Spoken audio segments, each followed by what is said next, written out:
ایک شخص کا کارنامہ، وہ یہودی فتنہ گر، وہ روح مصدق کا مروز، ہر تباہ ہونے کو ہے اس کے جنوں سے تار تار۔ اسی طرح وہ عبداللہ ابن سبا یہودی فتنہ گر۔ آج اہل تشیع میں سے بعض حضرات کہتے ہیں کہ یہ عبداللہ ابن سبا یہ تو افسانوی شخصیت، اس کی حقیقت کوئی تھی ہی نہیں، حالانکہ ان کی اپنی کتاب میں رجال کشی کے اندر اس کا ذکر موجود ہے، اور یہ بھی موجود ہے کہ حضرت علی رضی اللہ تعالیٰ عنہ نے اپنے عہد خلافت میں اسے زندہ جلوایا ہے۔ اس کی وجہ کیا تھی؟ یہ آیا مدینے کے اندر اسلام کا لبادہ اوڑھ کر، اس نے چند عقیدوں کی اشاعت شروع کی۔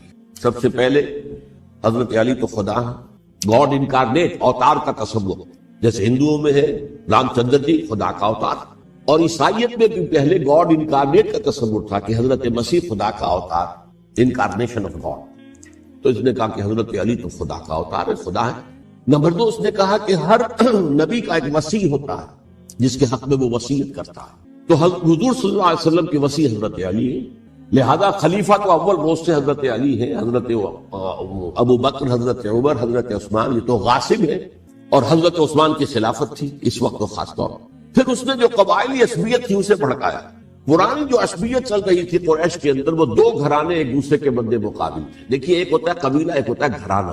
ہمارے پنجاب میں ایک قبیلہ ہے وٹو قبیلہ، اس کے گھرانے بہت سے، مانے کے، لالے کے، سجے کے، شامت کے، یعنی کوئی لالا تھا ان میں سے پڑا، ان کے بیٹے ہو گئے لالے کے، ان کی اولاد، خاندان یہ کہلاتے ہیں۔ قبیلہ ہے یہ وٹو قبیلہ۔ تو قبیلہ تھا قریش، اس میں گھرانے بہت تھے، بنو ہاشم، بنو امیہ، بنو تیم، بنو عدی، یہ بہت سے گھرانے تھے۔ تو چوٹی کے دو گھرانے جو تھے وہ بنو ہاشم اور بنو امیہ، ان کے درمیان چپقلش تھی، مقابلہ، مسابقت، اور یہ مسابقت فی الخیر بھی ہوتی تھی۔ اگر انہوں نے غریبوں کو کھانے کھلائے ہیں تو ہم ان سے بڑھ کر کھلائیں گے، اگر وہ حاجیوں کی خدمت کرتے ہیں تو ہم ان سے بڑھ کر کریں گے۔ تو ان کے اندر یہ مسابقت فی الخیر بھی تھی، لیکن چپقلش تھی کہ کوئی ہم سے آگے نہ نکل جائے، وہ سمجھتا تھا وہ آگے نہ نکل جائے۔ پر اس شخص نے اس پرانی عصبیت کو تازہ کیا کہ حضور تو بنو ہاشم میں سے تھے، لہذا خلافت حق ہے بنو ہاشم، یہ غاصب ہو۔ اس سے پہلے دو خلفاء جو تھے وہ نہ بنو ہاشم سے تھے نہ بنو امیہ سے تھے۔ حضرت ابو بکر بنو تیم میں سے تھے، چھوٹا قبیلہ تھا۔ حضرت عمر بنی عدی میں سے تھے، وہ بھی چھوٹا قبیلہ تھا۔ یہ حضرت عثمان پہلے خلیفہ جو بنو امیہ میں سے تھے، جن کی پرانی چپقلش بنو ہاشم سے تھی۔ اب اس کو موقع مل گیا کہ پرانی قبائلی عصبیت کو بھڑکائے۔ یہ ہے اصل میں اس فتنے کا پس منظر عبداللہ ابن سبا نے جو آ کر پھیلایا، اور اس کی تفصیل میں اس وقت میں نہیں جا سکتا، کیسے یہ فتنہ پروان چڑھا، کیا انہوں نے اسٹریٹجی اختیار کی کہ یہ کیا کرتے تھے، گروہ بنا کر بھیجتے تھے لوگوں کو، کوفے میں جاؤ تو وہاں پر دمشق کے گورنر کے خلاف اور مصر کے گورنر کے خلاف الزامات لگاؤ، اس نے یہ کیا، وہ غبن کر گیا، وہ یہ کر گیا، وہ خیانت کر رہا ہے، وہ رشتہ داروں کو پال رہا ہے، اور عثمان کے خلاف بھی تقریریں کرو رضی اللہ تعالیٰ عنہ۔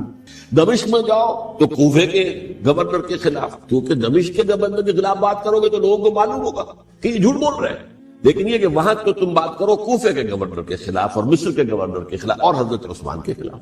مصر میں جاؤ تو بات کرو کوفے کے اور شام کے گورنر کے خلاف اور حضرت عثمان کے خلاف۔ یہ انہوں نے ایسا اٹھایا، اور اس زمانے میں آپ کو معلوم ہے ذرائع نشر و رسائی تھے نہیں، نہ اس فتنے کی پتہ چل سکا جب تک کہ وہ فتنہ جو ہے پوری طرح برگوبار لا کر تراور درخت بن گئے۔ اس کے نتیجے میں حضرت عثمان رضی اللہ تعالیٰ عنہ شہید، اور خلیفہ پھر حضرت علی رضی اللہ تعالیٰ عنہ کو انہی سوائیوں نے، جنہوں نے گھیراؤ کیا تھا، جنہوں نے حضرت عثمان کو شہید کیا ہے، یہی حضرت علی رضی اللہ تعالیٰ عنہ کے ارد گرد ہوئے۔ اور حضرت علی رضی اللہ تعالیٰ عنہ بھی نہیں چاہتے تھے خلافت کی بیعت لینا، لیکن آخر کیا کریں؟ کیا وہ امت کو بغیر خلیفہ کے چھوڑ دیتے؟ حضرت زبیر سے کہا گیا، انہوں نے نہیں مانا، رد کر دی بات۔ حضرت طلحہ سے کہا گیا، انہوں نے نہیں مانا، حضرت علی سے کہا گیا، اب عشرہ مبشرہ میں سے یہی تو تھے نا، لہذا انہوں نے تسلیم کر لیا، خلافت ہو گئی۔ لیکن اس کے بعد جو خانہ جنگی ہوئی ہے، اس خانہ جنگی کے نتیجے میں نوٹ کر لیجئے کہ 1,00,000 کے قریب مسلمان ایک دوسرے کی تلواروں اور نیزوں اور برچھیوں اور تیروں سے ہلاک۔ یہ ہماری تاریخ کا تاریخ ترین باب ہے۔ 5 سال، 4.5 سال حضرت علی کی خلافت کے، اور 6 مہینے حضرت حسن کی خلافت رضی اللہ تعالیٰ عنہ۔ اس سے کیا ہوا کہ ایک طرف تو اسلام کی جو توسیع ہو رہی تھی، تھمتا نہ تھا کسی سے سیل رواں ہمارا، وہ سیلاب رک گیا، انٹرنل سیبوٹاج ہو گئی نا، اب تو اندر ہی، آپس ہی میں اگر دستوں گریبان ہو گئے تو باہر اب کیا توسیع کرتے ہیں۔ وہ توسیع کا عمل ہو گیا۔ اور یوں سمجھیے کہ جیسے ٹرک اگر کبھی چل رہا ہو، بھرا ہوا ہو، لوڈڈ، اور وہ چڑھائی چڑھ رہا ہو، تو اگر کہیں موشن ٹوٹ جائے، ٹرک کو رکنا پڑے، تو ڈرائیور کے جان پر بن جاتی، اس لیے کہ اس کو دوبارہ سٹارٹ کرنا، اور جبکہ وہ چڑھائی پر ہے، انکلائن پر ہے، آسان کام نہیں، خطرہ ہوتا ہے وہ پیچھے جو ہے وہ نہ جائے۔ اور پہاڑی علاقوں میں آپ کو معلوم ہے ذرا پیچھے چلے جانے کا مطلب جو ہے بہت خطرناک جو ہے نتیجہ نکل سکتا۔ بہرحال حضرت علی رضی اللہ تعالیٰ عنہ نے اپنے خلافت میں ایک کام یہ کیا، اب اس کی کیا مصلحتیں تھیں یہ تو انہی کے علم میں ہوگا، ہم قیاس کر سکتے ہیں، میں اس تک میں نہیں جانا چاہتا۔ ابھی تک خلافت کا مرکز تھا مدینہ منورہ، حضرت ابوبکر، حضرت عمر، حضرت عثمان، وہی جہاں حضور صلی اللہ علیہ وسلم رہے تھے اور جہاں پر کہ حضور مدفون تھے۔ لیکن حضرت علی نے اپنا مرکز جو ہے وہ کوفہ۔ اچھا، اس کی ایک ظاہری وجہ یہ سمجھ میں آتی ہے کہ اسلام کا جو پھیلاؤ ہو گیا تھا، وہ سلطنت اتنی وسیع ہو گئی تھی کہ مدینہ منورہ بہت جنوب میں اور بڑے صحرا کو عبور کر کے جانا ہوتا تھا۔ کوفہ جبکہ ایسی مقام پر تھا کہ جہاں سے مشرقی راستہ جا رہا ایران کو، عراق کے اندر تو ہے وہ شہر کوفہ، اور پھر ایران اور خراسان اور ہندوستان کو راستہ جا رہا ہے، وہیں سے شمال کی طرف جا رہا ہے، شام کی طرف اور ترکی کی طرف، اور وہاں سے پھر یہ کہ مغربی افریقہ کو بھی کنٹرول کرنا، جو شمالی افریقہ کو بھی آسان تھا۔ بہرحال حضرت علی نے کوفہ کو اپنا مرکز بنایا، اور نتیجہ یہ ہوا کہ سبائیوں کا بھی مرکز وہی بن گیا، چونکہ انہوں نے اپنے آپ کو گردا گرد رکھا حضرت علی کے رضی اللہ تعالیٰ۔ اب ظاہر بات ہے کسی پرٹیکولر پرسن کے خلاف تو کوئی مقدمہ موجود تھا نہیں، بلکہ جب جنگ جمل ہو رہی تھی، ابھی جنگ نہیں ہوئی تھی، حضرت عائشہ، حضرت طلحہ، حضرت زبیر وہ لے کر آئے تھے ایک لشکر اس مطالبے کے لیے کہ حضرت عثمان کے قاتلوں کو سزا دی جائے، قصاص لیا جائے۔ حضرت علی رضی اللہ تعالیٰ عنہ سے گفت و شنید ہو رہی تھی، حضرت علی جو ہے اس پر آمادہ ہو گئے کہ ٹھیک ہے، میں جو بھی قاتلین عثمان ہیں ان کو گرفتار کر کے سزا دوں گا۔ این اسی وقت کوفے کی مسجد کے اندر جو ہے 10,000 کا مجمع کھڑا ہو گیا، ہم سب قاتل عثمان، لو ہم سے بدلہ کاس لو۔ اور انہوں نے کیا کیا، جاتے ہی جنگ چھیڑ دی، جب چھڑ جائے تو یا مرو یا مارو، اس کے سلاوہ کوئی چارہ کار ہوتا ہی نہیں۔ ایک رات میں 10,000 مسلمان شہید، جن میں 2 عشرہ مبشرہ میں سے حضرت زبیر اور حضرت طلحہ رضی اللہ تعالیٰ۔ تو یہ صورت تھی، سبائیوں نے گھیراؤ کیا حضرت علی کا رضی اللہ۔ حضرت معاویہ دعوے دار نہیں تھے خلافت کے، قطعاً نہیں، ان کا صرف ایک دعویٰ تھا، اور وہ یہ تھا کہ عثمان کے قاتلوں کو گرفتار کرو، یا خود سزا دو یا ہمارے حوالے کرو، ہم اس سے قصاص لیں گے۔ اس لیے کہ قبیلہ بنو امیہ کا تھا، اور حضرت ابی معاویہ بنو امیہ میں سے، تو ایک خاندانی طور پر جو ہے ہم قصاص لیں گے ان سے جنہوں نے قتل کیا ہے حضرت عثمان۔ لیکن یہاں ظاہر بات ہے کہ حضرت علی رضی اللہ تعالیٰ عنہ کی طرف سے مطالبہ یہ ہوتا تھا تم پہلے میری بیعت کرو، میرے ہاتھ مضبوط کرو تاکہ میں ان کے خلاف کوئی اقدام کر سکوں۔ لیکن انہیں یہ اندازہ تھا کہ اگر میں نے بیعت کی تو ظاہر بات ہے کہ حضرت علی تک پہنچنے سے پہلے مجھے گردن اڑا دیں گے، اس لیے کہ سبائی جو ہے وہ آپ کو گھیرے ہوئے۔ بہرحال ایک عجیب الجھاؤ، ایک ڈائلیما تھا جس کی وجہ سے یہ جنگ چلتی رہی، اور حضرت علی رضی اللہ تعالیٰ عنہ کو انہی کے شیعان علی ہی کے اندر سے وہ جماعت علیحدہ ہوئی تھی جس کو ہم خوارج کے نام سے جانتے ہیں، اور ایک خارجی ملجم ابن ملجم ہی نے حضرت علی کو شہید کیا رضی اللہ تعالیٰ عنہ۔ پھر حضرت حسن رضی اللہ تعالیٰ عنہ، اب دیکھیے کس قدر صحیح بات تھی جو حضرت علی رضی اللہ تعالیٰ عنہ نے فرمائی جب ان سے کہا گیا کہ کیا ہم آپ کے بیٹے حسن کے ہاتھ پر بیعت کر لیں رضی اللہ تعالیٰ عنہ۔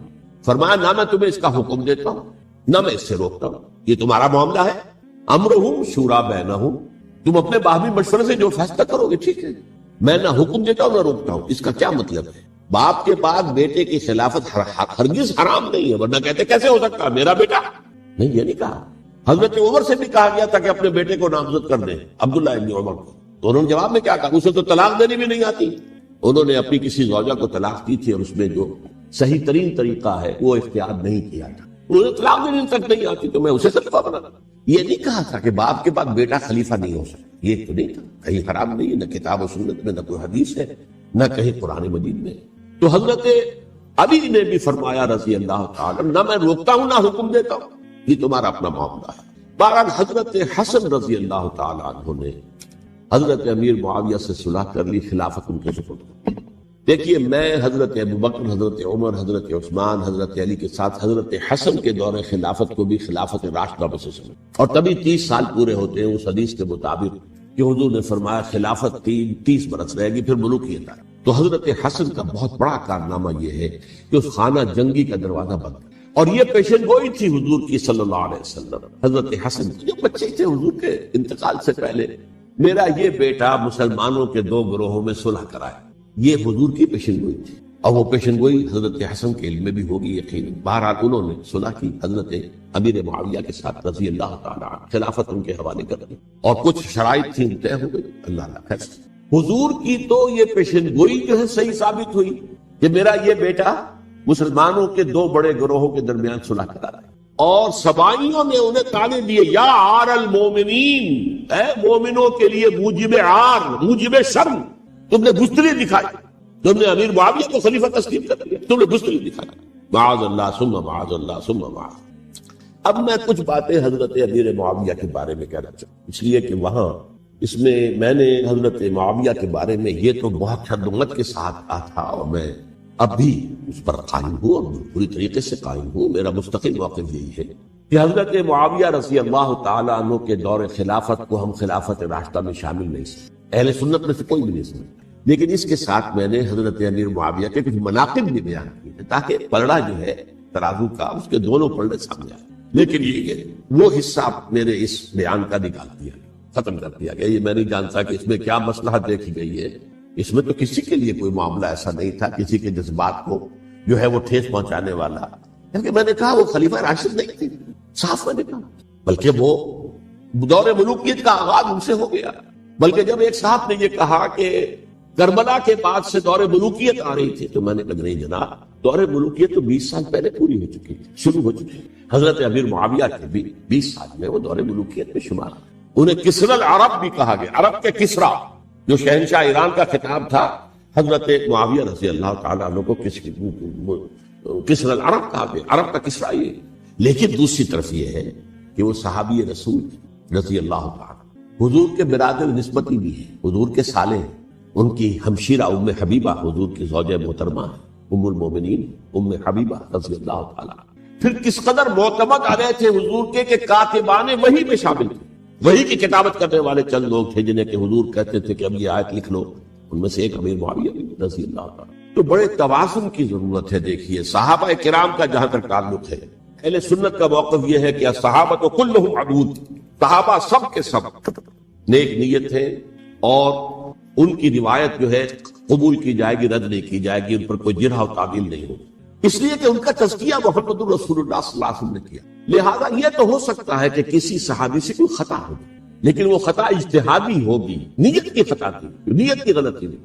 اگر کسی صحابی کی نیت پر حملہ کیا جائے تو یہ اصل میں طعن ہے، حملہ ہے حضور پر کہ وہ تربیت دے نہیں سکے اپنے ساتھیوں. معاذ اللہ ثم معاذ اللہ ثم معاذ اللہ، وہ تزکیہ کر ہی نہیں سکے. 3 جگہ جو قرآن میں آیا ہے یتلو علیہم آیاتہ ویزکیہم، تو کیا تزکیہ کیا؟ اگر ان کے قریب ترین ساتھی جو تھے، اگر ان کے اندر بھی بدنیت تھی اور دنیا کی طلب تھی اور دنیا کے اندر اقتدار حاصل کرنے کا جذبہ تھا، تو پھر کیا تزکیہ کیا؟ معاذ ثم معاذ. لہذا صحابہ سب کے سب عدول ہیں اور ان سے اختلاف ممکن ہے، لیکن ان کی نیت پر حملہ نہیں ہو سکتا. تو حضرت امیر معاویہ کی شخصیت ایک چیز ہے، آپ کا دور خلافت دوسری چیز. شخصیت کے اعتبار سے صحابی رسول ہیں، برادر نسبتی ہے حضور کے صلی اللہ علیہ وسلم. اور پھر یہ کہ اس قدر معتمد علیہ ہے صحابہ میں سے کہ وہ کاتبان وحی، یہ عام آدمی کے کرنے کا کام نہیں تھا جو وحی کی کتابت کرے، اللہ کے کلام کی. البتہ یہ ہے کہ جیسا کہ میں نے عرض کیا، ان کا دور خلافت راشدہ نہیں ہے، وہ ملوکیت کا دور ہے. یہ میں نے جب عرض کیا، میں نے ایک صاحب نے جب یہ کہا کہ ملوکیت شروع ہو رہی تھی، میں نے شروع نہیں ہو رہی تھی، ملوکیت تو 20 سال پہلے شروع ہو چکی تھی. اسی طریقے سے ایک صاحب نے کہا تھا کہ اسلام کو قائم کرنے کے لیے حضرت حسین میدان میں آئے. میں نے کہا یہ بھی غلط ہے، اسلام تو 60 سال پہلے قائم ہو چکا تھا. نبی اکرم صلی اللہ علیہ وسلم کے دستے مبارک سے اسلام قائم ہو گیا. جعل الحق وزهق الباطل ان الباطل كان زهوقا. پھر 30 برس تک وہ کامل شکل کے اندر قائم رہا. تو اسلام جو ہے وہ در حقیقت اب قائم کرنے والی بات نہیں تھی. البتہ اس کے اندر زوال شروع ہو گیا تھا. اس زوال کے عمل کو روکنے کے لیے حضرت حسین میدان میں، یہ چیز کو صحیح تاریخی پرسپیکٹو میں رکھنا. تو جس طرح سے دین کو قائم کرنے کے لیے نہیں، قائم تو کیا محمد رسول اللہ صلی اللہ علیہ وسلم والذین معہ رضی اللہ تعالی عنہ، انہوں نے کیا. ہاں اب جو ہے وہ اپنی اس شاندار حیثیت سے نیچے گرنے لگا تھا. وہ میں بعد میں عرض کروں گا کہ میں نے اس سے کیا عرض کیا تھا کہ یہ اس زوال کو روکنے کے لیے کسی طریقے سے یہ اپنی اصل حقیقت میں قائم رہے، یہ حضرت حسین رضی اللہ تعالیٰ عنہ کی سعی تھی۔ اچھا، حضرت امیر معاویہ کے جو 20 سال ہیں وہ پورے امن، سکون، اطمینان، کوئی جھگڑا، کوئی فساد، کوئی اختلاف، کوئی باہمی خانہ، کچھ 20 سال، یہ بھی تاریخ کی بڑی چشم کشا حقیقت ہے جو عام طور پر لوگوں کے علم میں نہیں ہے۔ سبائی بھی دبکے رہے، حضرت امیر معاویہ کی حکومت اتنی مضبوط تھی، کنٹرول، کہ ان کو کچھ سر اٹھانے کا موقع دیا، موجود تھے دبکے رہے۔ جیسے کہ میں نے کہا، ریولوشن کے آخری مرحلے پر آ کر جو مخالفین ہیں وہ دب جاتے ہیں کہ پھر دیکھیں گے موقع ملے گا تو پھر لیں گے ان سے حساب کتاب۔ 20 سال رہے ہیں پورے امن کے۔ 10 سال کے بعد یعنی درمیان میں ہے حضرت امیر معاویہ کا عہد خلافت۔ ایک صحابی جو کہ بزرگ صحابہ میں سے ہیں، مغیرہ ابن شعبہ رضی اللہ تعالی عنہ، وہ آتے ہیں اور وہ کہتے ہیں کہ دیکھیے امیر المومنین، کتنی بڑی خانہ جنگی رہی تھی مسلمانوں کی آپس میں، اور اب بھی اگر آپ کسی کو نامزد کیے بغیر چھوڑ گئے امت کو تو پھر خانہ جنگی ہو جائے۔ 1 لاکھ اس وقت جو ہے وہ ہلاک ہوئے تھے، نہ معلوم اب کتنے ہلاک۔ لہٰذا آپ اپنی زندگی ہی میں نامزد کر دیجئے کسی کو خلیفہ، ولی عہد بنا۔ حضرت امیر معاویہ نے ابتداءً جو ہے انکار کیا نہیں، لیکن ان کے دلائل ایسے تھے وزنی، اور میں سمجھتا ہوں کہ وہ بات صحیح تھی جو مغیرہ ابن شعبہ نے کہی، اس لیے کہ اب صحابہ کرام میں سے جو کبار صحابہ تھے وہ تو سب دنیا سے رخصت ہو چکے تھے۔ اب تو یا صغار صحابہ رہ گئے تھے جو حضور کے زمانے میں بچے تھے، حضرت حسن، حضرت حسین، عبداللہ ابن زبیر، یہ بچے تھے نا، یا تو وہ تھے، اور یا بالکل نو مسلم تھے، اور نو مسلموں میں بڑی تعداد وہ تھی جو ایرانیوں کی تھی، شامیوں کی تھی، ادھر کی تھی، ادھر کی تھی، تو ان کو تو ظاہر بات ہے کہ تربیت نبوی سے کیا خلافت راشدہ سے بھی اکثر و بیشتر کو کوئی حصہ ملا ہی نہیں۔ تو اس صورت میں اب وہ اعلیٰ ترین معیار پر حکومت کے نظام کو قائم کرنا ممکن نہیں ہے۔ کوئی قبائلی عصبیت جب تک حکومت کی پشت پر نہیں ہوگی، حکومت مستحکم نہیں۔ یہ گویا کہ ایک جس کو کہتے ہیں کہ حقیقت بینی، واقعیت پسندی، ایک آئیڈیالزم ہے اور ایک ریئلزم ہے کہ آپ فیکٹس آن دی گراؤنڈ کو غور کریں، سوچیں اس کے اوپر اور پھر کوئی فیصلہ کریں۔ اس اعتبار سے پھر حضرت امیر معاویہ نے بات مان لی اور بیعت لے لی لوگوں سے حضرت یزید کے لیے کہ یہ خلیفہ ہوں گے میرے بعد، اس کو ولی عہدی کہتے ہیں۔ اچھا، اس وقت 5 افراد ایسے تھے کہ جنہوں نے اس سے اختلاف کیا۔ یہ بات بہت اہم ہے۔ میرا کتاب کیا ہے، سانحہ کربلا، اس کے کچھ نسخے آج یہاں ہوں گے، آپ لوگ پڑھیے اسے غور سے اور پھیلائیے تاکہ حقیقت سامنے آئے۔ 5 افراد کون تھے جو ہونے چاہیے؟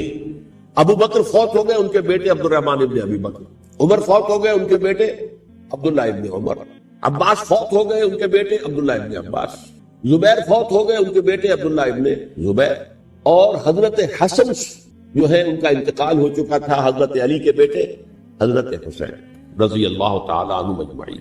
حضرت حسن کے بارے میں ایک فریق کا کہنا یہ ہے کہ انہیں زہر دے کر ہلاک کیا، اہل تشیع کا قول ہے، جبکہ اہل سنت کہتے ہیں کہ نہیں، وہ اپنی جو بھی طبی موت تھی اس سے ان کی وفات۔ لیکن میں اس میں نہیں جانا چاہتا، اس لیے کہ یہ مائکرو ہسٹری جو ہے نا، وہ تو ایک ایک واقعے کے لیے ادھر کی روایات کیا ہیں، ادھر کی کیا ہیں، ان کے پاس کیا دلائل ہے، یہ تو کسی ریسرچ اسکالر کا موضوع، میرا موضوع نہیں۔ لیکن بہرحال یہ 5 حضرات تھے جنہوں نے ولی عہدی کی بیعت نہیں کی، لیکن حضرت معاویہ اتنے حلیم الطبع انسان تھے، انہوں نے جبر نہیں کیا، کوئی تشدد نہیں کیا۔ ٹھیک ہے، ولی عہدی کی بیعت نہیں کر رہے، کوئی بات نہیں، میری بیعت تو کی ہوئی ہے نا، ابھی تو میں زندہ ہوں، بات ختم ہو گئی، میری بیعت کو تو نہیں توڑا انہوں نے، فسخ بیعت نہیں کی۔ اس اعتبار سے انہوں نے نہ کوئی تشدد کیا، نہ جبر کیا، نہ کوئی معاوضہ کیا۔ لیکن جب امیر معاویہ کا انتقال ہو گیا، اب ولی عہدی کی بجائے وہ اب خلافت کی بیعت، سب لوگوں نے بیعت کر لی۔ ان 5 میں سے ایک فوت ہو چکے تھے، حضرت عبد الرحمن ابن ابی بکر فوت ہو چکے رضی اللہ۔ 4 تھے، ان 4 میں ایک اختلاف تھا۔ 2 کی رائے یہ تھی، عبداللہ ابن عمر، عبداللہ ابن عباس، کہ اگرچہ یہ کام غلط ہوا ہے، اسلام کی روح کے منافی ہوا ہے، یہ بادشاہت کی بنیاد پڑ رہی ہے، لیکن یہ بات ایسی نہیں ہے کہ اس کی بنا پر ہم خانہ جنگی شروع کروا دیں، امت کے خون خرابہ کروائیں، فساد کریں۔ لہذا انہوں نے بیعت کر لی۔ اب کوئی اگر یہ کہے معاذ اللہ کہ وہ بک گئے تھے یزید کے ہاتھ میں، معاذ اللہ ثم معاذ اللہ، وہی بات آپ اختلاف کر سکتے ہیں کہ انہیں نہیں کرنی چاہیے تھی، یہ کوئی رائے رکھے، مجھے اختلاف نہیں، لیکن ان کی نیت پر حملہ کریں گے تو حملہ محمد رسول اللہ پر ہوگا صلی اللہ علیہ وسلم۔ عبداللہ ابن عمر کون ہے؟ کتنی حدیثیں ان سے جو ہے وہ منقول ہیں۔ عبداللہ ابن عباس کون ہے؟ جنہیں حضور نے جو ہے جن کے لیے دعا کی تھی، اے اللہ فقہہ فی الدین وعلمہ التاویل، اے اللہ اس نوجوان کو دین کا فہم عطا کر اور قرآن کی تعویل اور تفسیر کا علم عطا کر، حبر الامہ کہلاتے ہیں۔ وہ کہیں پیسوں اور ٹکوں کے وقت بھی جانے والے نہیں تھے. انہوں نے امت کی مصلحت دیکھی, نیت جو ہے اس پر حملہ نہ کیجیے. البتہ اختلاف کا حق آپ کو حاصل. دو حضرات جو ہے ڈٹے رہے کہ نہیں, ہمیں کم وقت میں رجسٹ کرنا ہے. عبداللہ ابن زبیر عمر کے اعتبار سے وہ بڑے ہیں. مسلمانوں میں سب سے پہلے ولادت مدینے میں جا کر جو ہوئی ہے وہ عبداللہ ابن زبیر کی ہوئی ہے. ہجرت کر کے جب مہاجرین وہاں پہنچے, کچھ عرصے تک کسی کے ہاں کوئی اولاد نہیں ہوئی, تو لوگوں نے تانے دینے شروع کر دیے کہ معلوم ہوتا ہے کہ یہاں آ کر یہ مکے کے رہنے والے جو ہے کمزور ہو گئے ہیں, ان کی ہاں اولاد ہی نہیں ہو رہی. پھر عبداللہ ابن زبیر کی ولادت ہوئی ہے. یہ حضرت ابو بکر کے نواسے, حضور کی زوجہ محترمہ حضرت عائشہ کی بہن حضرت دیکھیے ابھی نام نکل گیا ہے جی, حضرت اسماء رضی اللہ تعالی عنہا عنہما, یہ ان کے صاحبزادے ہیں, حضرت زبیر کے بیٹے. ان کا فیصلہ ہوا کہ ہمیں رجسٹ کرنا ہے کم وقت میں ایٹ اینی کاسٹ. حضرت حسین ابن علی رضی اللہ تعالیٰ عنہما کا بھی فیصلہ ہوا کہ ہمیں رجسٹ کرنا ہے کم وقت میں. البتہ ان میں بھی ایک اختلاف ہو گیا, یعنی یہ دو تو جڑے رہے, ان دو میں اختلاف. عبداللہ ابن زبیر کا کہنا یہ تھا کہ ہمیں حجاز میں رہنا چاہیے, یہ سرزمین ہے جس میں نبوت کی برکات سب سے زیادہ ہے, یہاں ہم مضبوط قلعے کے اندر ہیں, ہمیں یہاں سے جو ہے رجسٹ کرنا چاہیے اور ختم کرنا چاہیے اس نظام کے اندر جو خرابی آ گئی ہے.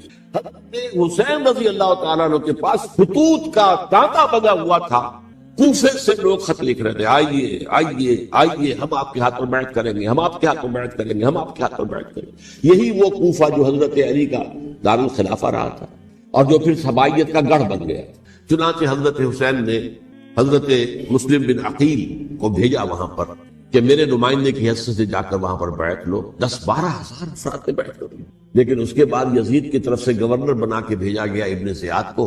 ابن زیاد نے آ کر جو تشدد کیا اور سختی کی تو سب کے سب بیعت توڑ کر اور سب منحرف ہو گئے. مخلصین تو وہ تھے نہیں. الکوفی لایوفی, کوفی جو ہے وہ تو کوئی وعدہ وفا کرنے والا ہوتا ہی نہیں, بیعت توڑ دی. فمن نقص فانما ينقص على نفسه, بیعت کے بعد بیعت توڑ دینا بہت بڑا توڑ دی. ادھر اطلاع مل گئی حضرت حسین کو, چل چکے تھے وہ راستے میں تھے کہ وہاں تو مسلم بن عقیل شہید ہو گئے اور سب لوگوں نے بیعت توڑ دی. اب واپس جانا چاہتے تھے لیکن مسلم بن عقیل کے بیٹے جو ہے اڑ گئے. یہ عرب کی اپنی ایک جو ہے پرانی ان کی حمیت اور ان کا قبائلی نظام کہ اب ہم اپنے والد کے خون کا قصاص لیے بغیر نہیں کریں. حضرت حسین رضی اللہ تعالیٰ عنہ کی مروت اور شرافت, یہ میرا ساتھ دینے کے لیے آئے تھے, اب میں ان کا ساتھ نہ دوں تو یہ تو شرافت اور مروت کے خلاف ہے. اچھا چلو چلتے. وہاں جا کر بھی این اپنے میدان کے اندر بھی حضرت حسین رضی اللہ تعالیٰ عنہ نے 3 چیزیں پیش کی ان کوفیوں کے لشکر کے خلاف. سب سے بڑا لشکر کے اندر سب سے بڑے تو کوفی تھے جنہوں نے بیعتیں کی ہوئی تھی حضرت حسین کے ساتھ. دیکھو مجھے جانے دو واپس حجاز کی طرف, یا مجھے سرحدوں پر بھیج دو تاکہ میں کافروں کے ساتھ جنگ کرتے ہوئے اپنی جان لے لوں, یا مجھے یزید کے پاس جانے دو, میں اپنا معاملہ اس سے طے کر لوں. لیکن کوفیوں کو یہ گوارا نہیں تھا. اگر یہ یزید کے پاس پہنچ گئے تو ہمارا کچا چٹھا بیان کر دیں گے کہ مجھے تو ان لوگوں نے برگلا کر بلایا تھا.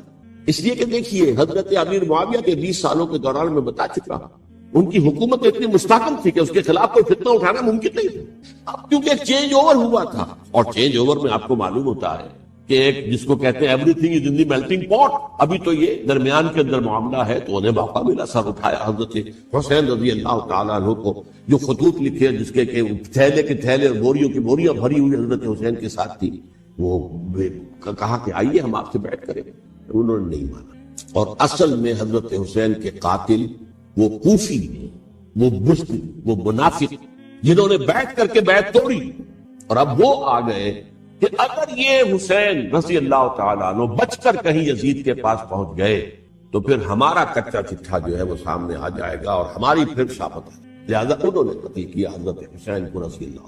ایک بات جو علامہ ڈاکٹر قلب صادق نے فرمائی, اور مجھے میرے علم میں یہ بات پہلے نہیں تھی, وہ یہ کہ حضرت حسین کے قتل کا فتویٰ ایک بہت بڑے مفتی نے دیا. یہ بات بھی ذرا سمجھ لیجیے. حضرت حسین رضی اللہ تعالیٰ عنہ کے قتل کا فتویٰ ایک بہت بڑے مفتی نے دیا. کیوں دیا تھا؟ اس لیے کہ حضور کی احادیث موجود ہیں کہ جب ایک شخص کی ایک خلیفہ کی بیعت ہو جائے تو دوسرا اگر کھڑا ہو تو اسے قتل کر دو. کھلی حدیث. اسی لیے ایک بہت بڑے مفسر بھی ہیں, فقیہ بھی ہیں, قاضی ابن العربی رحمۃ اللہ علیہ. ایک ابن عربی ہیں الف لام کے بغیر, ابن عربی, وہ بہت بڑے صوفی ہیں, فلسفی ہیں, اندلس کے ہیں. یہ قاضی ابن العربی ہیں جنہوں نے قرآن کی ایک تفسیر لکھی ہے اس اعتبار سے کہ صرف ان آیات کی تفسیر جن سے کہ فقہی احکام جو ہے ان کا استنباط ہوتا ہے۔ یہ دو تفسیریں اس طور سے لکھی گئی ہیں قرآن مجید کی، احکام القرآن ان کا نام ہے دونوں کا، ان میں سے ایک جو ہے قاضی ابن العربی کی ہے، ان کا ایک جملہ نقل ہوتا ہے، قتل الحسین بسیف جدہ، حسین قتل ہو گئے اپنے ہی نانا کی تلوار سے۔ وہ تلوار کیا تھی؟ جب کسی کی بیعت ہو چکی ہو پھر کوئی کھڑا ہو مدعی خلافت، میرے نزدیک حضرت حسین مدعی خلافت نہیں تھے، یہ بات اس وقت سامنے لوگوں کے نہیں آئی، بلکہ حکومت نے یہ باور کرا دیا کہ یہ تو باغی ہے، یہ مدعی ہے خلافت کے، انہوں نے تو دعویٰ نہیں کیا خلافت، وہ تو صرف اس عمل کو روکنے کے لیے میدان میں آئے تھے۔ اور اس بات کو اچھی طرح سمجھ لیجئے کہ اس وقت تک یہ جو تصور آج ہمارے پاس ہے کہ ریاست علیحدہ ہے حکومت علیحدہ ہے، state of Pakistan, we are loyal to the state of Pakistan, ہم ریاست پاکستان کے وفادار ہیں، گورنمنٹ آف پاکستان کے وفادار نہیں ہیں، we are not loyal to the government. Government تو کبھی بے نظیر کی تھی، ہم اس کے خلاف تحریک چلا رہے تھے، یا کبھی کسی اور کی تھی اس کے خلاف تحریک چل رہی ہے، یا کبھی ضیاء الحق کی تھی اس کے خلاف تحریک چل رہی ہے۔ گورنمنٹ کو بدلنا تو عوام کا حق ہے، آج اس وقت نہیں تھا، اس وقت ریاست اور حکومت کا کوئی فرق نہیں تھا، لہذا جو حکومت سے اختلاف کرے گویا کہ باغی ہے۔ یہ ہے اصل میں وہ پیچیدہ مسئلہ کہ کیوں کسی مفتی نے فتویٰ دے دیا، اس لیے کہ اس وقت تک ریاست اور حکومت کا فرق واضح نہیں تھا دنیا پر۔ یہ تو ابھی کوئی 100-150 سال کی بات ہے کہ آج ہمارا جو پولیٹیکل سائنس کا ایولیوشن ہوا ہے وہ اس اسٹیج تک پہنچ گیا ہے کہ اسٹیٹ علیحدہ ہے، حکومت علیحدہ ہے۔ حکومت تو اسٹیٹ کے 3 آرگنز میں سے ایک آرگن ہے، ایڈمنسٹریشن حکومت کی ہے، جوڈیشری ہے اور لیجسلیچر ہے، 3 آرگنز ہیں بڑے بڑے، ان میں سے ایک ہے۔ تو حکومت کو بدلنا تو عوام کا حق ہے، چاہے وہ ووٹ کے ذریعے بدلے، چاہے ایجوکیشن، اگر پرامن ایجوکیشن ہے اس سے حکومت کو بدلنے کا حق حاصل ہے دستوری طور پر ہر اعتبار سے۔ اس وقت یہ نہیں تھا، لہذا صورتحال یہ بن گئی کہ حکومت وقت نے باور کرا دیا مسلمانوں کو، ورنہ سوچئے نواسہ رسول کو قتل کرنا کوئی آسان کام تھا۔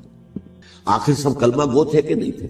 کلمہ گو تو تھے، اور حضور سے عقیدت اور محبت میں کمی، لیکن یہ کہ فتویٰ اگر ایک بہت بڑے مفتی کا، جو کہ حضرت علامہ ڈاکٹر قلب صادق صاحب نے فرمایا، مجھے اس مفتی کا نام بھی معلوم نہیں، کہ ایک مفتی کا فتویٰ تھا جس کے بنا پر اب ان لوگوں نے حضرت حسین کو قتل کیا، اور یہی وجہ ہے کہ انہوں نے پھر خیموں کو بھی آگ لگا۔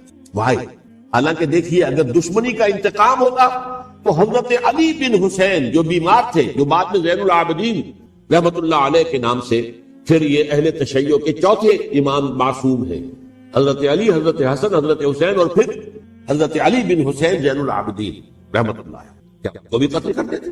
حضرت حسین کی نسل ہی ختم ہو جاتی، لیکن نہیں کی۔ آگ کیوں لگائی؟ آگ اس لیے لگائی کہ وہ جو ڈاکومنٹری پروف ہے ہماری غداری کا، یزید کے خلاف حضرت حسین کو جو ہم نے دعوت دی، وہ جو ڈاکومنٹری پروف خطوط کی شکل میں موجود ہے وہ ختم ہو جائے، اس کے لیے انہوں نے خیموں میں آ۔ بہرحال یہ ہے تاریخی پس منظر، یہ اسی سبائی فتنے کا تسلسل ہے جس نے سب سے پہلے حضرت عثمان کی جان لی رضی اللہ تعالیٰ، 5 سال تک مسلمانوں میں خانہ جنگی رکھی، حضرت علی کو پھر شہید کیا، اور اس کے بعد جو ہے 20 سال حضرت امیر معاویہ کے تو سر نہیں اٹھا سکے، لیکن پھر جب ایک چینج اوور ہو رہا تھا تو اس وقت انہوں نے موقع غنیمت سمجھا کہ اب کھڑے ہو جاؤ اور اب دوبارہ ایک فتنہ جو ہے اس کو امت کے اندر پیدا کر۔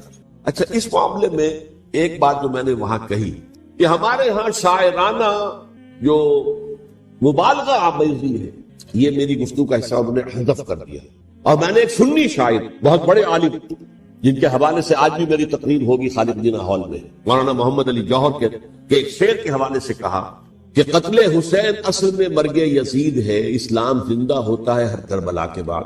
میں نے کہا بالکل محمل شعر ہے، اسلام مرا ہی نہیں تھا، زندہ ہونے کا کیا سوال؟ اور اگر کسی درجے میں مزمحل یا زخمی ہوا تھا تو وہ تو رہا، کربلا کے بعد بھی رہا، یزید کی حکومت بھی رہی، بنو امیہ کی حکومت بھی چلی، کوئی تبدیلی تو نہیں آئی۔ یہ کیا کہہ رہے ہیں کہ اسلام زندہ ہوتا ہے کربلا کے بعد؟ اسلام مرا نہیں تھا۔ جیسے میں نے یہ کہا کہ ملوکیت جو ہے وہ اب تک شروع نہیں ہوئی، ملوکیت تو 20 برس پہلے شروع ہو چکی تھی حضرت امیر معاویہ کی، لیکن ظاہر بات ہے کہ حضرت حسن نے، حضرت حسین نے اس کو قبول کیا، اور حضرت حسین نے تو پھر 10 سال تک ولی عہدی جو تھی چاہے بیعت نہیں کی لیکن اس کے خلاف میدان میں آکر چیلنج تو نہیں کیا۔ اس اعتبار سے یہ معاملہ جو ہے اسلام زندہ ہوتا ہے کربلا کے بعد، یہ بے تکی بات ہے۔ ہاں، حضرت شاہ اسماعیل شہید رحمت اللہ علیہ کی اگر میں تشبیہ کو، تمثیل کو سامنے رکھوں تو اسلام کی عمارت 6 منزلہ ہے، 6ٹھی منزل ٹاپ کی وہ گر گئی، 5 منزلیں انٹیکٹ تھیں، اسلام مرا نہیں تھا۔ عدالت میں شریعت کے مطابق فیصلے ہو رہے تھے، قاضی تھے، مفتی تھے، شریعت نافذ تھی، اسلام کہاں مرا؟ جبکہ خود کہہ رہے ہیں علامہ کلب صادق کے ایک مفتی کے فتوے سے حضرت حسین کو قتل کیا گیا۔ اب وہ مفتی کی رائے، اس کی مدنیتی ہو، جو بھی ہو، وہ جانے، اللہ جانے، لیکن عام مسلمان کیا کریں؟ اس پہلو سے اسلام مرا نہیں تھا۔ ہاں، 1 منزل گر گئی تھی، وہ گری نہیں، 1000 برس تک گری نہیں، یہاں تک کہ آ کر مغربی امپیریلزم نے اس کے گرایا، ملوکیت کا معاملہ ختم کیا، اور وہ جبرین ملوکیت دوسری آ گئی، ورنہ وہی بادشاہی چلی ہے۔ بلکہ دور بنو امیہ میں وہ بادشاہی پوری طرح اس نے بالوں پر نہیں نکالے تھے، اصل بالوں پر تو اس نے نکالے ہیں دور بنو عباس میں آ کر، اور پھر سلاطین جو ہے ترک، جو ترک خلفاء، ان کا بھی بادشاہت تھی، اور کیا تھا، وہ خلافت تو نہیں تھی۔ تو یہ تو اسلام میں جو بھی نقص واقع ہو گیا تھا، کبھی واقع ہو گئی تھی، وہ جو کی توں برقرار تھی، اس کو بھی تسلیم کیا۔ میں اللہ کا شکر ادا کر کے کہتا ہوں کہ دونوں حضرات، دونوں شیعہ دانشور اور بڑی اعلیٰ سطح کے جو شیعہ عالم تھے، انہوں نے اس بات کو تسلیم کیا اور میری اس بات کو چیلنج نہیں کیا۔ اصل میں تیسری بات میں نے یہ کہی کہ دیکھیے حضرت حسین رضی اللہ تعالی عنہ کی اس شہادت کے بعد، اس کے بعد واقعہ حرہ بھی ہوا، جو واقعہ کربلا سے بھی بعض اعتبارات سے زیادہ بھیانک اور زیادہ گھناؤنا واقعہ ہے، بنو امیہ کی تاریخ ہے، جس کو لوگ جانتے ہی نہیں۔ مدینہ کے کچھ لوگوں نے بغاوت کی اور انہوں نے اس کے خلاف فوج بھیجی، اور فوج کو جو مدینہ فتح کر لیا، 3 دن کے لیے حلال کر دیا، جو چاہو کرو، یہاں جسے چاہو مارو، جسے چاہو لوٹو، جس کا گھر چاہو برباد کرو، جس عورت کو چاہو ریپ کرو۔ اور یہ مدینہ النبی کے اندر ہوا۔ تو کاٹ کھانے والی ملوکیت کے اندر بہت سے واقعات ہیں۔ عبداللہ ابن زبیر کھڑے ہوئے، انہوں نے حکومت قائم کی تھی، لیکن یہ کہ وہ تو 6 سال کے لیے کامیاب بھی رہے، ایک حکومت قائم کی، بنو امیہ کے ہاتھ پر بیٹھ نہیں کی، بالآخر ان کی حکومت بھی ختم ہو گئی۔ پھر حضرت زید کھڑے ہوئے، انہوں نے بغاوت کی، وہ بھی ناکام رہے۔ پھر بنو عباس میں کھڑے ہوئے حضرت نفس زکیہ، حضرت حسن رضی اللہ تعالیٰ عنہ کی اولاد میں سے، وہ بھی ناکام ہو گئے، شہید ہو گئے۔ پھر یہ سمجھ لیا گیا کہ اب یہ جہاں تک 6ٹھی منزل ہے وہ تو دوبارہ تعمیر نہیں ہو سکتی، یہ تو جس کی لاٹھی اس کی بھینس، جس کے پاس طاقت ہوگی اس کی حکومت ہوگی، جس کا قبیلہ زیادہ قوی ہوگا، جس قبیلے میں زیادہ عصبیت ہوگی، مضبوط ہوگا، متحد ہوگا، طاقتور ہوگا، اسی کی حکومت ہوگی۔ البتہ اس کے نیچے لوگوں کے اخلاق کی اصلاح کرو۔ صوفیاء کرام نے وہ کام اپنے ذمہ لیا، اور بالکل وہی کام ہے کہ جو ائمہ اہل بیت کرتے رہے، حضرت حسن کی اولاد میں، پھر حضرت علی بن حسین رضی اللہ عنہ، حضرت حسین کی اولاد میں، پھر امام محمد باقر، امام محمد جعفر صادق، اور اس کے بعد بھی 5 اور، کسی نے بغاوت کی۔ جیسے علماء کرام کام کر رہے تھے اور جیسے صوفیاء کرام کام کر رہے تھے، ایسے ہی وہ مسلمانوں کی علمی تربیت، روحانی تربیت اور تزکیہ کر رہے تھے۔ کسی نے حکومت کو چیلنج نہیں کیا، نوٹ کر لیجیے اس پر۔ حضرت علی نے بھی چیلنج نہیں کیا تھا، حضرت حسن نے چیلنج نہیں کیا، سب صلح کر لی۔ تو ائمہ اہل بیت جو 12 یہ گنتے ہیں، جن میں سے آخری جو ہے حضرت مہدی کو تو ابھی ظاہر ہونا ہے، ان کے عقیدے کے مطابق وہ روپوش ہیں، وہ ظاہر ہوں گے، لیکن 11 حضرات کے بارے میں یہ کہ حضرت حسین کے سوا کسی نے بھی چیلنج نہیں کیا، اور حضرت حسین نے بھی اس مغالطے پر کیا کہ کوفی ساتھ دیں گے، اور یہ موقع ہے کہ یہ جو 6ٹھی منزل اسلام کی گر گئی ہے، اسے دوبارہ تعمیر کر دیا جائے۔ انہوں نے خلافت کا دعویٰ نہیں کیا، یہ انہیں عوام کو مغالطے میں مبتلا کیا گیا کہ یہ خلافت کا مدعی ہو کر سامنے آیا۔ جیسا کہ میں نے آپ سے کہا تھا، امیر معاویہ نے حضرت علی کے عہد خلافت میں کبھی خلافت کا دعویٰ نہیں کیا، مدعی خلافت نہیں تھے، وہ تو یہ کہتے تھے کہ قاتلان حسین جو ہے، قاتلان عثمان کو سزا دو، قصاص دو، بس۔ اسی طرح حضرت حسین نے بھی، اب دیکھیے اس ضمن میں اس میں کوئی شک نہیں ہے، حضرت حسین رضی اللہ تعالی عنہ کی جو شہادت ہوئی ہے، ان کے ساتھیوں کی، اعزاء و اقارب کی، تاریخ انسانی میں یہ عزم، ہمت، شجاعت، مثابرت، صبر، استقلال، استقامت، اس کی بہت روشن مثال، بہت روشن مثال ہے، بہت روشن مثال۔ لیکن اس سے تاریخ کی رفتار پر کوئی اثر نہیں، وہ جو ملوکیت آ گئی تھی وہ اور گہری سے گہری ہوتی چلی گئی۔ واقعہ کربلا کے بعد تو واقعہ حرہ ہوا، میں نے گنوا دیا، اس سے زیادہ تو میرے خیال میں کہ اور ہمارے لیے لائق شرم جو ہے وہ واقعہ ہے ہی نہیں اس پہلو سے۔ لیکن حضرت حسین کا ایک، اب ان کو یہ کہ میں، مطلب یہ کہ اگر میں ان کے ہاتھ پر بیعت کر لیتا ہوں، جو کہ اس وقت سامنے موجود تھے، کہ یزید کی بیعت تمہارے ہاتھ پر کرتا ہوں، تو گویا کہ اپنے آپ کو سرنڈر کر دیتے ہیں۔ وہی خطرہ جو امیر معاویہ کو تھا کہ مجھے وہ تو پہنچنے بھی نہیں دیں گے علی تک رضی اللہ تعالیٰ عنہ، اور مجھے پہلے ہی شہید کر دیں گے۔ یہی خطرہ حسین کو تھا رضی اللہ تعالیٰ عنہ کہ مجھے یزید تک پہنچنے نہیں دیں گے، پہلے قتل کر دیں گے۔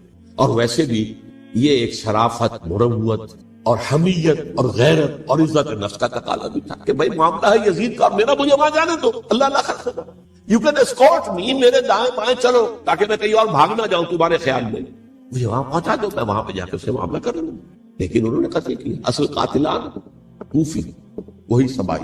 البتہ یہ ہے کہ اس واقعے کی جو یادگار ہے اس میں کوئی شک نہیں ہے کہ اس نے مسلمانوں میں سے ایک گروہ کے دل میں قربانی اور شہادت کا جذبہ بہت پیدا کیا، اس میں کوئی شک نہیں۔ اور جس طریقے سے کہ عاشورہ محرم میں یاد منائی جاتی ہے، جس طریقے سے اس نے اہل تشیع کے اندر قربانی کا جذبہ بے انتہا پیدا کیا، اگرچہ وہ جذبہ بروئے کار نہیں آتا، اس لیے کہ ان کے ہاں یہ عقیدہ ہے، یہ طے ہے کہ جب تک حضرت مہدی ظاہر نہیں ہوں گے ہم کسی کے خلاف بغاوت نہیں کریں۔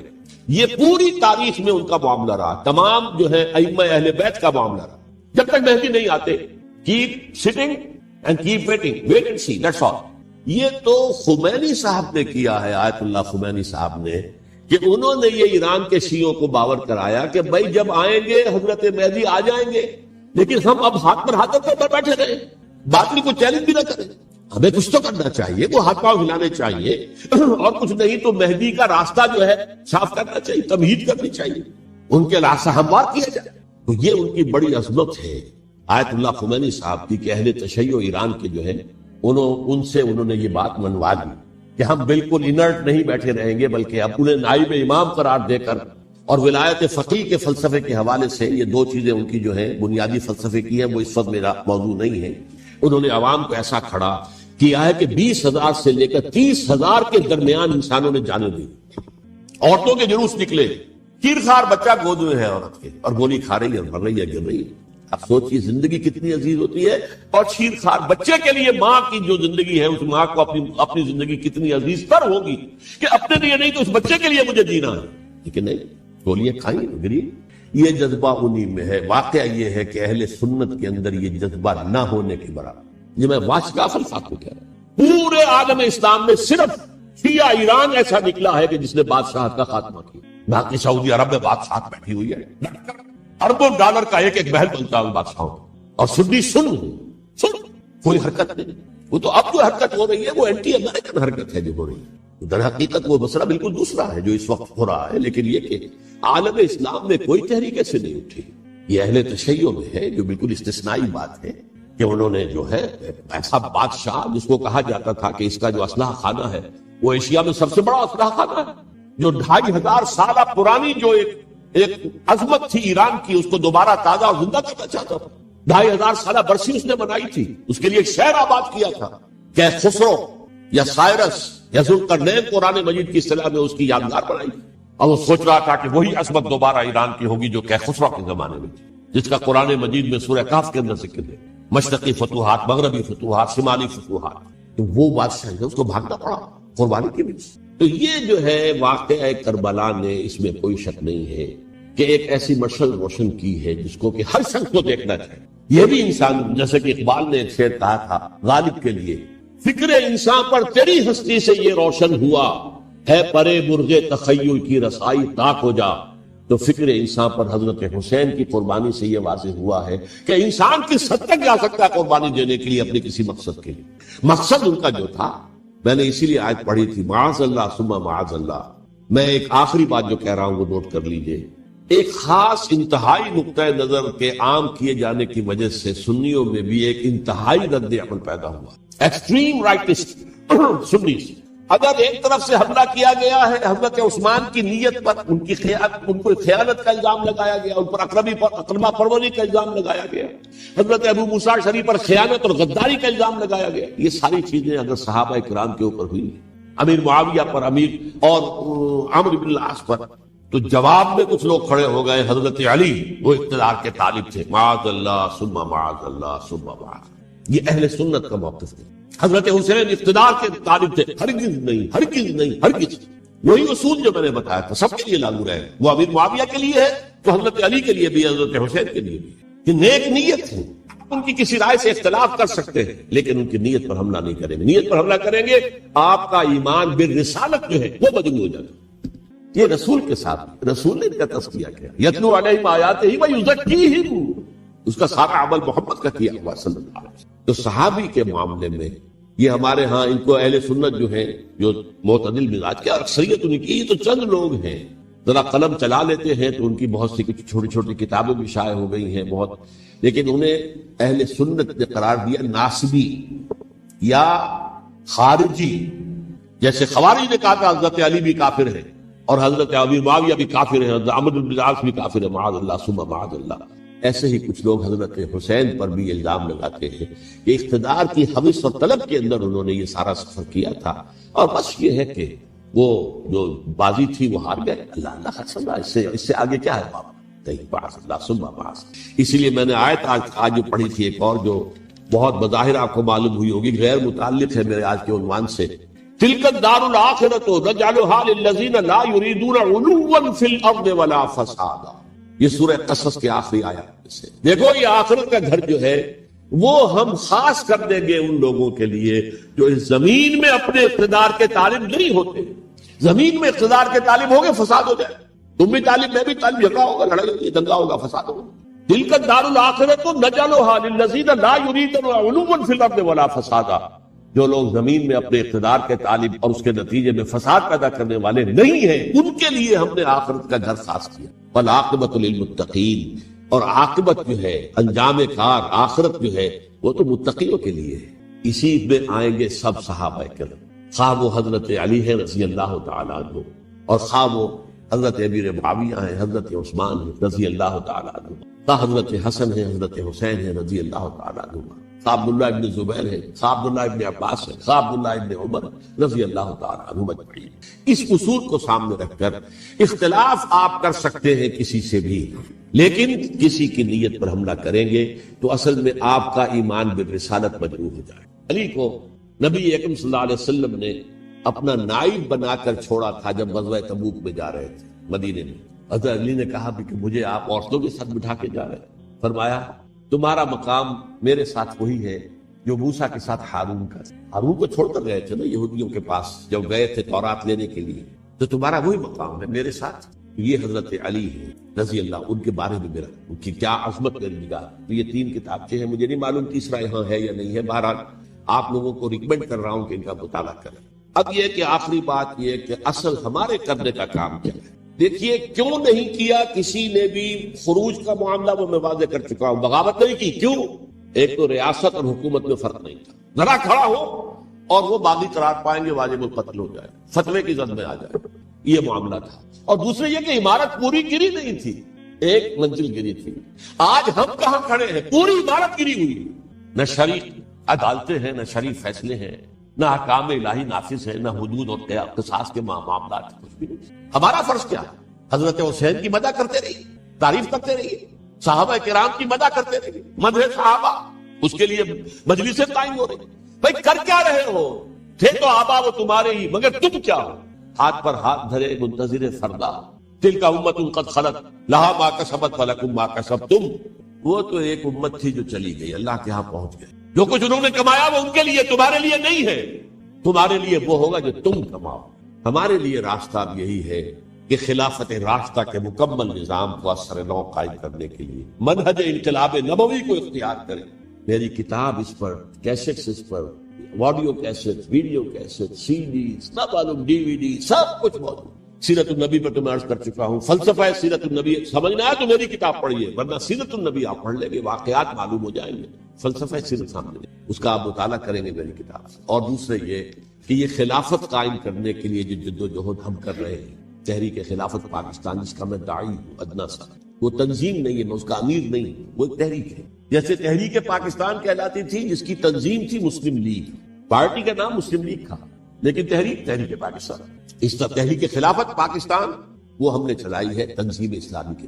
یہ خلافت جب پہلی چلی تھی آج سے 84 سال قبل، نومبر 1921 میں خالد دینا ہال میں وہ مقدمہ چلا تھا، جس کے نتیجے میں بڑے بڑے جو لیڈر تھے ہمارے، مولانا محمد علی جوہر اور مولانا حسین مدنی اور مولانا ابوالکلام آزاد ان سب کو 2-2 سال کی قید کی سزا سنائی. بغاوت، مقدمہ بغاوت، یہ خالد کی لاہور. اسی میں سن 91 یا 92 میں نے 3 دن تقریریں کی تھیں، جن میں آج سے پھر میں 3 تقریریں کرنے والا ہوں. ایک آج شام کو، ایک کل شام کو رات 9 بجے، آج بھی کل بھی، ایک پرسوں اتوار کی صبح کو 10 بجے ہے کہ 11. تو ان میں آپ حضرات شرکت فرمائیں تاکہ اصل جو ہمارے کرنے کا کام ہے، تاریخ کو بھی سمجھنا چاہیے. تاریخ کے عوامل کیا ہیں، کیا پس پردہ عوامل کار فرما تھے، کیا کسی شے کی اصل حقیقت ہے، وہ سمجھنا چاہیے. لیکن یہ ہے کہ اس اعتبار سے میں نے جب یہ لفظ استعمال کیا تھا اس مذاکرے میں، لپ سروس، کہ یہ ہم صرف لپ سروس کرتے رہے، مدح کے بیان کرتے رہے، منقبت بیان کرتے رہے، حضور کی نعتیں کہتے رہے، اس سے تو بات نہیں بنے گی جب تک کہ وہ فرض منصبی شہادت علی الناس کا جو ہمارے ذمے ہے بحیثیت امت محمد صلی اللہ علیہ وسلم اس کو ادا نہ کرے. مجھے خوشی ہے کہ اس کی بھی تائید دونوں حضرات نے کی. ہاں یہ لپ سروس کا معاملہ اللہ تعالی حضرت حسین کے نقش قدم پر چلتے ہوئے، بلکہ اصل میں تو ہمارے لیے اسوہ رسول ہے محمد صلی اللہ علیہ وسلم، اس پر چلتے ہوئے ہم پاکستان میں اسلام کا نظام خلافت قائم کرنے کی جد